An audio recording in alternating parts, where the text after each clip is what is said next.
शांत समजल्या जाणाऱ्या जैन समाजाचे नियम इतके कडक का असतात? आपल्यापैकी अनेकांच्या मनात हा प्रश्न कधी ना कधी आलेला असेलच. एकतर जेव्हाही जैन धर्माविषयी बोललं जातं तेव्हा तेव्हा आपल्या डोळ्यासमोर काही गोष्टी लगेच येतात. एक म्हणजे कांदा लसूण न खाणं, दुसरं म्हणजे रात्रीचं जेवण टाळणं, तिसरं म्हणजे तोंडावर पांढरी पट्टी बांधलेले जैन मुनी किंवा अनवाणी चालणारे जैन मुनी, चौथी गोष्ट म्हणजे प्रत्येक सजीवाबद्दल असलेली विलक्षण संवेदनशीलता, आणि पाचवी गोष्ट जैन मुनींचं अत्यंत साधं पण कठोर जगणं. या सगळ्यामुळे अनेकांना प्रश्न पडतो की या जैन समाजाचे नियम इतके कडक का आहेत? हे नियम फक्त धार्मिक परंपरा आहेत की त्यामागे त्यांचा वेगळा दृष्टिकोन असतो? याच इंटरेस्टिंग फॅक्ट्स समजून घेऊयात. नमस्कार, मी मानसी आणि तुम्ही पाहताय महाराष्ट्र टाइम्स ऑनलाईन. आज जग इतक्या फास्ट फॉरवर्ड मोडमध्ये धावत असताना सर्वांना इझी आणि कम्फर्टेबल लाईफस्टाईल हवी असते. तिथे काही जण असे आहेत जे हजारो वर्षांपूर्वीचे नियम आजही तितक्याच निष्ठेनं पाळतात. मग रात्री जेवण टाळणं असो, प्रत्येक पाऊल जपून टाकणं किंवा जीवनात कमीत कमी गरजा ठेवणं असो, ज्या गोष्टी आजच्या काळात अनेकांना अवघड वाटू शकतात, तिथे हा जैन समाज मात्र अपवाद ठरतो. चालणं, खाणं, बोलणं आणि रोजच्या व्यवहारातल्या गोष्टींमध्ये हे लोक कडक नियम फॉलो करतात. बरं, या फक्त त्यांच्या परंपराच नाहीत तर रोजच्या जीवनाचा भाग आहेत. कसं काय? हेच जैन समाजाचे नियम आणि त्यामागची कारणं समजून घेऊयात. या जैन धर्माचं सगळ्यात मोठं तत्व आहे ते म्हणजे अहिंसा.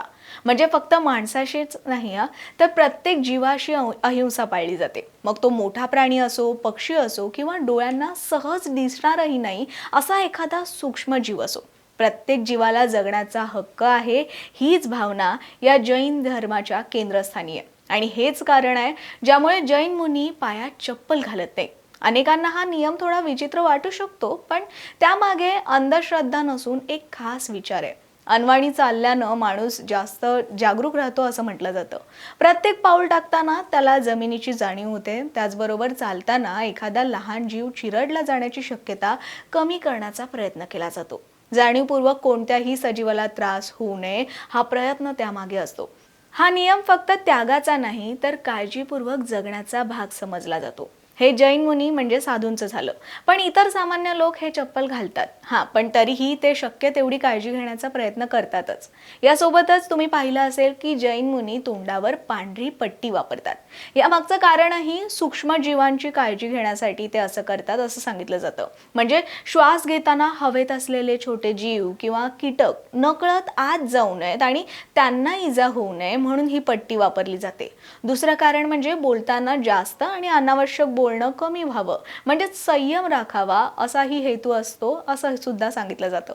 बरं, आता जो रस्त्यावर पांढऱ्या पट्ट्या मारल्यानं वाद झाला होता तेव्हाही लोकांना प्रश्न पडलेला की हे असं का केलं गेलं? तर याचं कारण असं सांगितलं जातं की मुनी हे अनवाणी चालतात, त्यामुळे त्यांना चालताना सुरक्षित आणि स्वच्छ मार्ग मिळावा, त्यांच्या अहिंसा आणि साधना या जीवनशैलीचा आदर राखला जावा असा त्यामागचा हेतू असतो. शिवाय उन्हाळ्यात रस्ते खूप तापतात, त्यामुळे त्यांच्या पायाला चटके लागू नये म्हणून या पांढऱ्या मार्गरेषा असतात.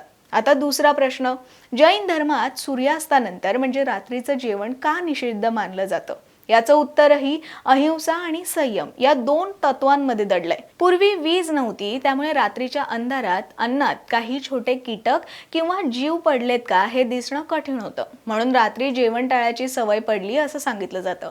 पण पुढे ही सवय फक्त नियम राहिली नाही तर संयमाचं आणि स्वतःवर नियंत्रण ठेवण्याचं एक प्रतीक बनली. तर यामागचं वैज्ञानिक कारण म्हणजे रात्री उशिरा जेवण केल्यानं पचन प्रक्रिया मंदावते आणि आपल्या शरीरावरच्या नॅचरल घड्याळावर त्याचा परिणाम होतो. त्यामुळे आरोग्याच्या दृष्टीनं लवकर जेवण हे चांगलं मानलं जातं. यापुढची त्यांची एक सवय तर आपल्या सर्वांनाच माहिती आहे, ते म्हणजे ही लोक कांदा लसूण खाणं टाळतात. अनेकदा हॉटेल शाकाहारी असलं तरी त्या हॉटेलमध्ये किंवा स्नॅक सेंटरवर आपण पाहतो की त्या पदार्थांमध्ये एक वेगळी जैन कॅटेगरी असते, म्हणजेच कांदा लसूण न वापरलेले हे पदार्थ असतात.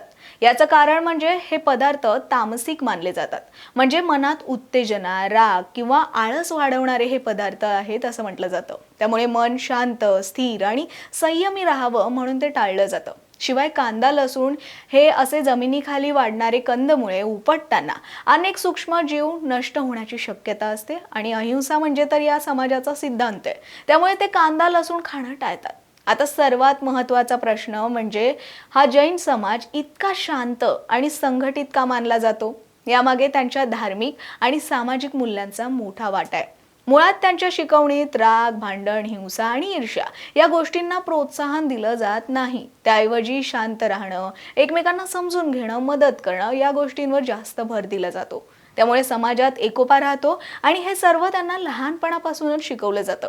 म्हणजे शिस्त, शिक्षण, नैतिक मूल्य आणि सामाजिक भान जपणं याचे बाळकडू दिले जातात. त्यामुळे त्यांची जडणघडण त्याच पद्धतीने होते आणि एक प्रकारे अशा लाईफस्टाईलची त्यांना सवय होते. हो, जैन धर्मातले नियम जरी कडक असले तरी ते सर्वांनाच सारखे नसतात. जैन मुनी आणि साधू यांच्यासाठी नियम अत्यंत कठोर असतात, कारण त्यांनी संपूर्ण आयुष्य आध्यात्मिक साधनेसाठी समर्पित केलेलं असतं. तर सामान्य गृहस्थांसाठी नियम तुलनेने सोपे असतात.